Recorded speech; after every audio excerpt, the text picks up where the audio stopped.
Welcome back to the channel, everybody. It's Old Dark 30. I'm on my way to pick up my old pal Jim. We are heading to Welton, Arizona for the Southwest Forgotten Iron Annual Tractor and Engine Show. So hang on tight. I'll bring you back when I got something more to show you. As Waylon Wire would say, what can possibly go wrong?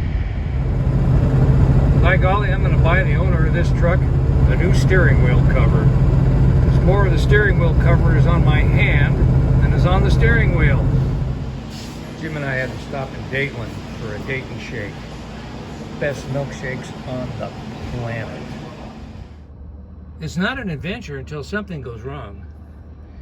And naturally, it's the inside duel. All right, the tire issue is resolved, and it's time to appease my ruffled wallet and senses with a little chili and cornbread and other sundries. Coleslaw and onions and hot sauce. Perfect. I mean, it's just perfect. This is what tractor and engine shows are all about. Well, good morning, everybody. It's Friday. What's the date today? January 19th. First day of the show, Welton, Arizona, Southwest Forgotten Iron. We've got a gorgeous sunrise just coming up. Just about all set up here. And we got a huge showground here. Of course, it's sleepy morning. Not everything's going yet, and there's a lot more folks coming in. But I'll give you a walk around a little later once everything lightens up a little more and things get rolling. But yeah, it's going to be a great show. So this is a custom built Ford F650 built for this guy. He's from Wisconsin, and all he does is travel around the country to all these different shows to display his collection of rare Sears economy tractors. Sears and Roebuck, Montgomery Wards, and a few other catalog outfits back in the day. You know, you could order just about anything through them. And these are rare, highly collectible. And man, does he have this trailer loaded down. That's a General Electric garden tractor. They were a thing for a while.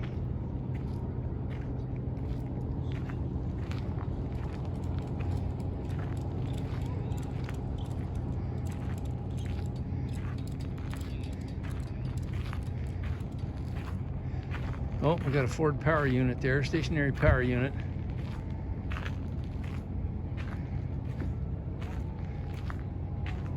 Paddle tractors. The steel-wheeled 39 Sears Handyman. Looks like something a farmer built in his shop, but it was factory made. Really cool stuff. Now this is after my own heart. This is the kind of stuff I'd put together. Look at the front bumper on that thing. Holy smokes. This is a doodle bug. That's a 1/4 3/8 iron, angle iron front bumper based on Model A. This is really, really cool. A lot of stuff like this was built back in the 30s and 40s during World War II and stuff when you couldn't get a tractor. Guys would build their own out of the junk they had laying around. They were the true scrap whisperers back in the day. Bet you bouncing along a washboard road on those stamp pan sheet metal seats with no spring. Gotta have kidneys of cast iron. Oh, she's a real peach. This is the featured engine of the show. It's a 1916 8-horsepower Galloway, which happens to belong to our buddy Larry. And there's our pal Jim going by on his Model A doodle bug.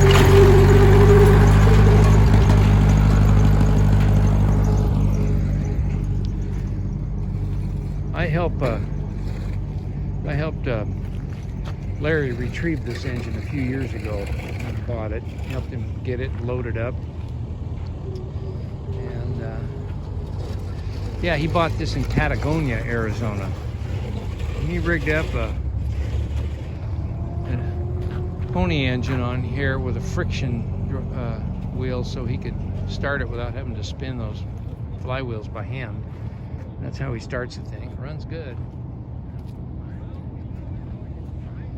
That's cheating. Well, before things get too crazy, I'm going to walk over here and I'm going to go join Branch 206 of Early Days Gas Engine and Tractor Association.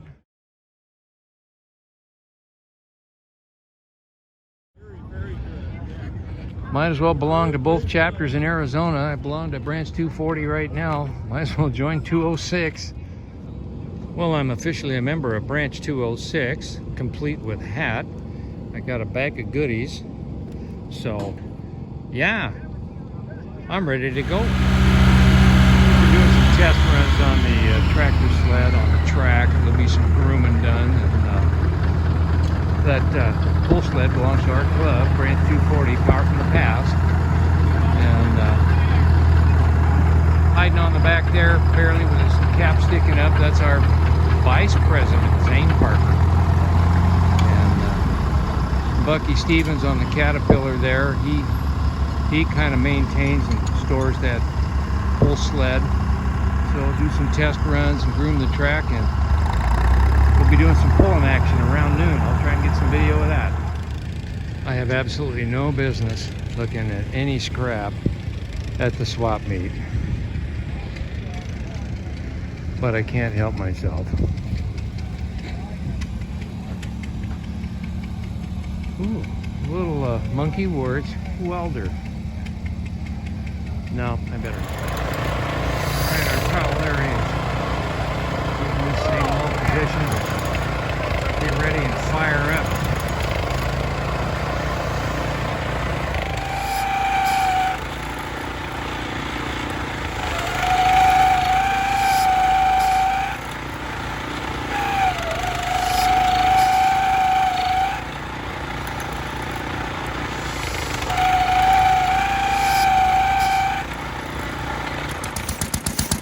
Well, I'm only partially up and running.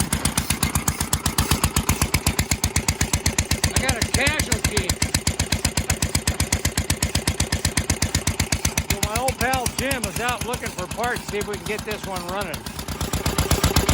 This little engine has plagued me for some time with excessive oil leakage, so this is my excuse to pull this one off, move this one to that position, and then take that larger 3 to 5 International LB engine, mount it on here to run this stuff, and let this little one run that stuff.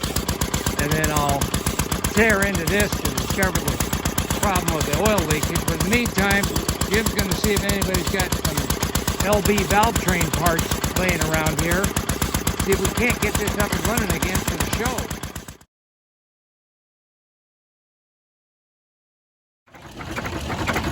Success.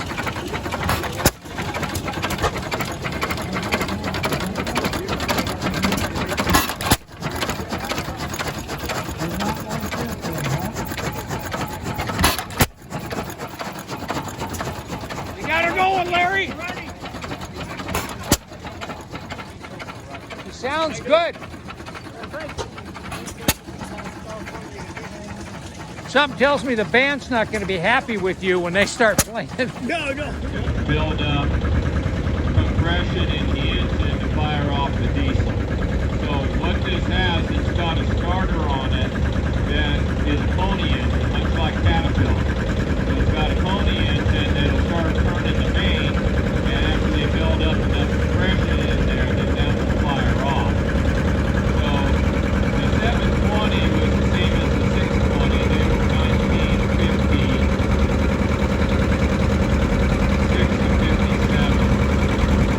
56 or 57 should be the main way out.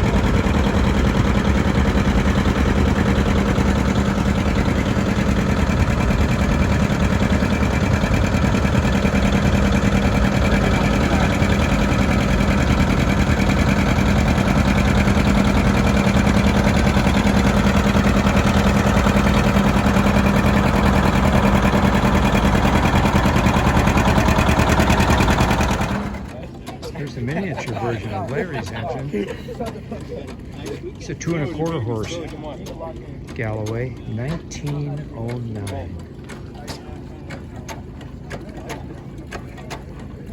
This is a Ryder and Ericsson hot air pumping engine.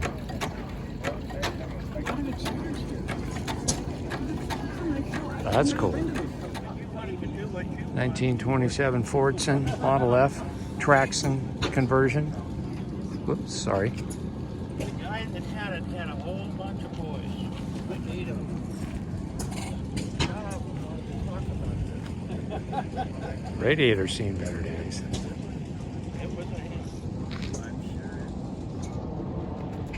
This thing runs. I saw it running last night. Hopefully I'll get it on video with it moving around the showgrounds. In 1929, and Minneapolis Molines were the very first tractor company to use propane, and that's what they were known for. They were propane tractors. Coming back with the Oliver 77, 1950 with the Jennings family out of Queen Creek. Tractor's doing very well. Really like the streamline on this. Seat metal on the side. Really nicely done.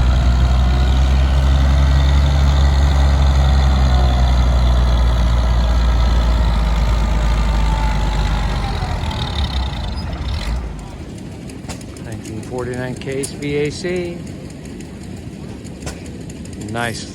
Nicely restored. Kenny Kizzle of the Rusty Nuts Ranch, if you're watching, there you go.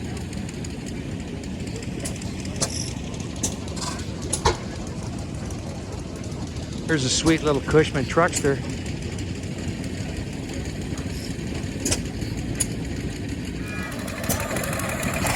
This is an Allen oil engine, a 1903, made by the Allen brothers in Aberdeen, Scotland. 9.5-inch bore, 17-inch stroke, 54-inch flywheel, 6.5 inches wide, weighs 3 tons, 19 horsepower at 230 RPM. Look at this gorgeous engine, polished brass, sitting on a custom-built trailer, custom-made cribbing blocks.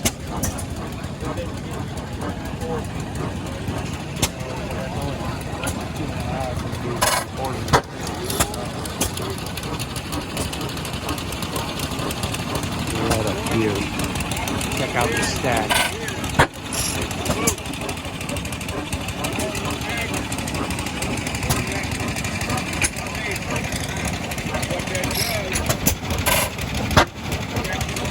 Beautiful engine. This is the kind of stuff you just don't see. What a rare one of a kind. John Baum, let's see how this goes.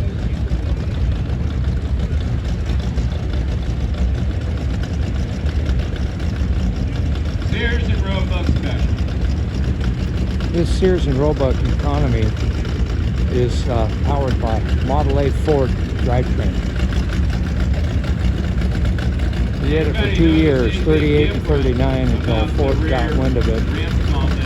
Because they were buying the engines out of junkyards and rebuilding them, and not getting Ford's permission. Does everybody see those?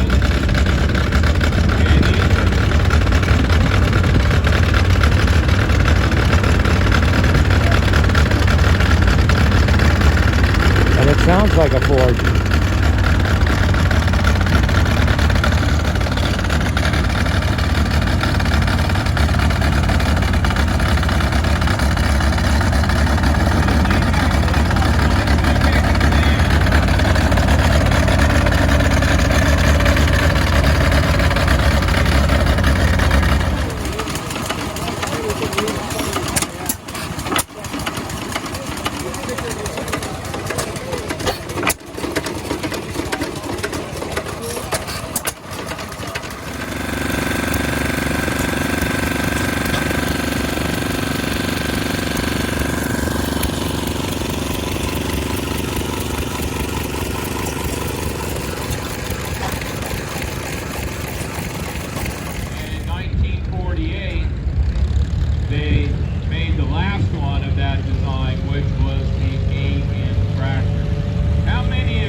International Harvester.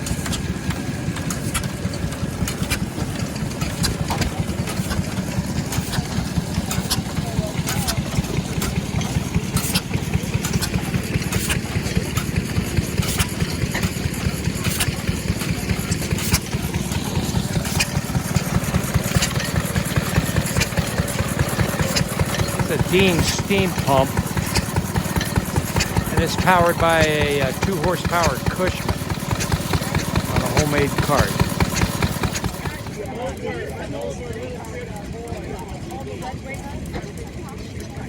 Yeah. But that's So, Larry Ferguson said, imagine birds I will see you for. This is the base LA.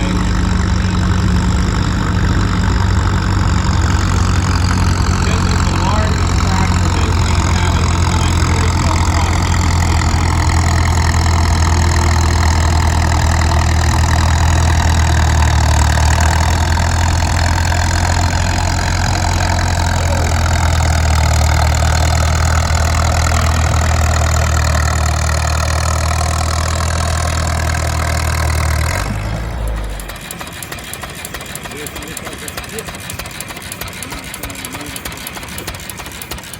Well, my pal Charlie's having engine trouble here. He's the one that helped me get that battery charger going for the electrolysis process. What's the verdict, Charlie? It's been again. Engine rums, pump doesn't pump? Yeah, I was originally started it with using a check valve. Yeah. And then I found out it didn't need a check valve, so I took it off. Huh. And now it won't, Now it won't do nothing, huh? no, boy, it's dipping a lot more water too. Oh, your packing's probably worn a little bit.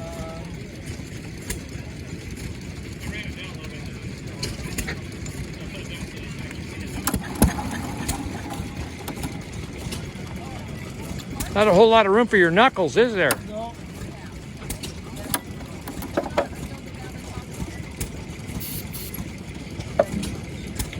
You can find an OEM air filter for it though.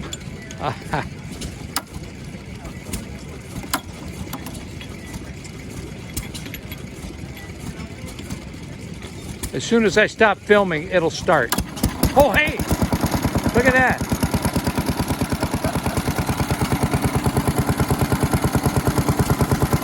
Yeah, the plunger's plunging, but it don't have enough suction to draw, does it? No, I thought the leather was still wet enough. I filled that top of it up for a while. Yeah. This is the tractor that I picked up out of El Centro. It was a Canadian tractor. When we were pulling up in the Phoenix area, we pull by weight, so I got rid of the white front on it. I put a single tire on there.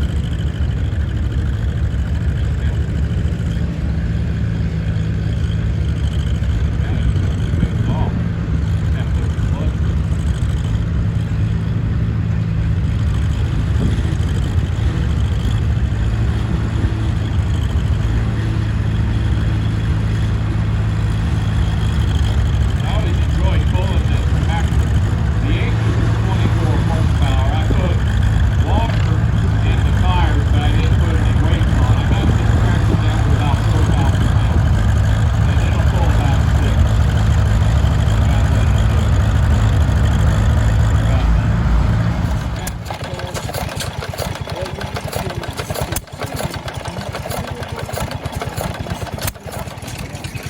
This is a Sears farmhand engine, and my friend Jim and I made a deal with our pal Daryl. This is coming home with us, and the Novos are running great. Smile for YouTube, Daryl. And on the end of it with steel couldn't mount it. It dropped down. So he went to England and he found himself a chain system for a half track with a tiller wheel in front. He brought that back, and that's how he started making full crawlers. That's what they were. They were full crawlers.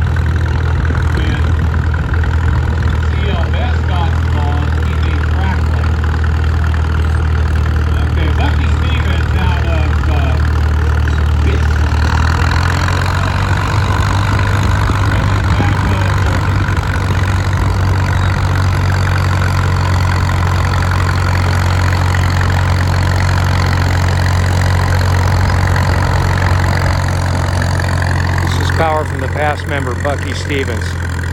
He and his best friend built that pull sled. That's a nice old Caterpillar 30. And I believe he's going to do a full pull.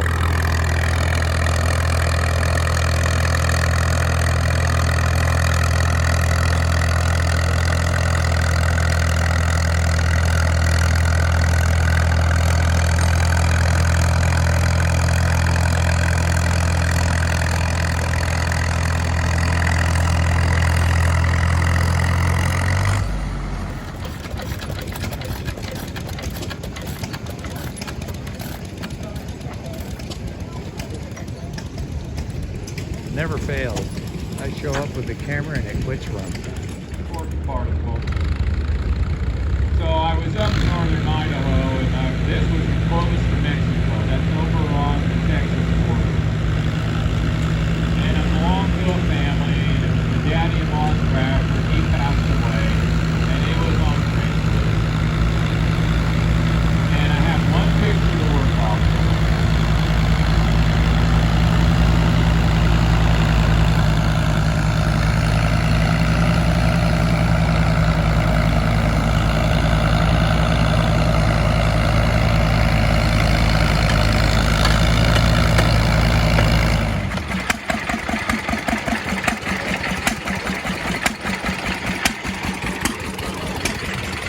We have twins, kind of.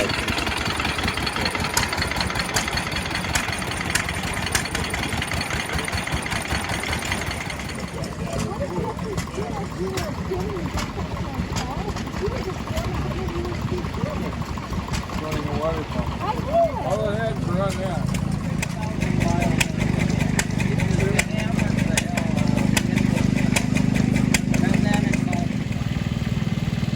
Gibson Model D. That one's outfitted with a Delco Reming starter generator, electric start. Wisconsin AEH engine, tiller steering. Sweet little Gibson. $300 later, I get a drawbar.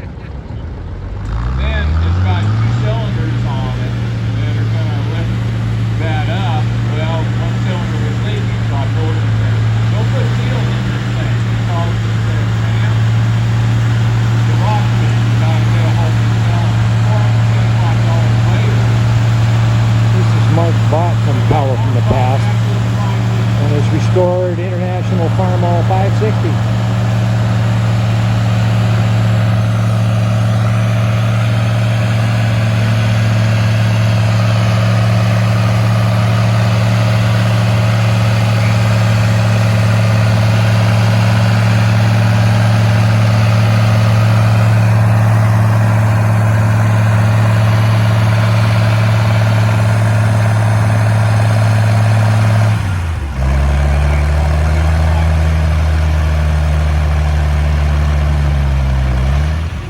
Well, it's not running yet, but the engine cover's off of it now.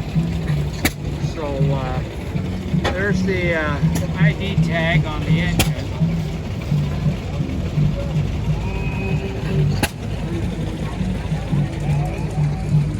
And then you can kind of see cast into the block of the engine here. It's got flyball governor on it. I'm assuming that's cordless as well, since they, like I said, this is cordless was primarily a steam manufacturing company. I don't know if that's a casting imperfection or if sometime in the past something broke this engine, but gosh almighty, what a piece of iron. Just beautiful. Look at the radiator on here. Riveted construction. I'm not sure if this, well, it has to be evaporative cooling. I'm not sure how it all gets back and forth to the engine, but there's an overhead return pipe there. But